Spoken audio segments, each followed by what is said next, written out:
There's an old saying that practice makes perfect, but practice only works if it's a certain type of practice where students have challenging but achievable goals, where they get very good feedback. Something called deliberate practice. It's not just, well, go away and practice, because if they're not using the right techniques and they don't get good feedback, practice can soon learn to frustration. So let's have a little bit of a look at what we mean by deliberate practice.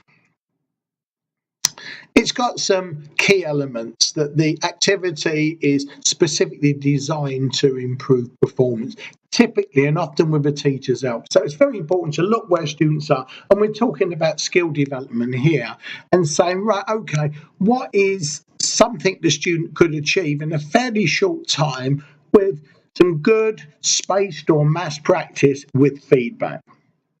And recognizing that to get good at something, there needs to be quite a lot of repetition. And students need to be aware of this. You can't do it one or two times and be good. And that the feedback on results is continually available. So it's a very structured, concentrated practice activity. And it can be highly demanding mentally, whether it's a physical or a mental task. And often it's not much fun. And that's why people don't like doing training and practice. They like to do the activity, but unfortunately, without good, deliberate practice, you don't tend to develop the necessary skills. So this is an important core principle of learning if we're trying to get students to develop skills. It's not going to happen just by a bit of practice. It's got to be a structured, systematic activity where students are aware of these features and are able to manage themselves to put the effort in. Typically does require a teacher's help or a good feedback person who really knows how to do it.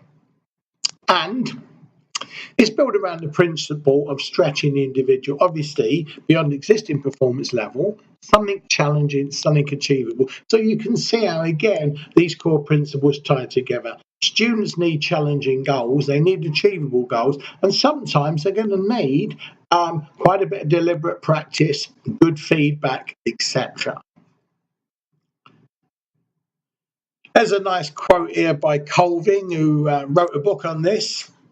If the activities that led to greatness were easy and fun, then everybody would do them, and they wouldn't distinguish the best from the rest.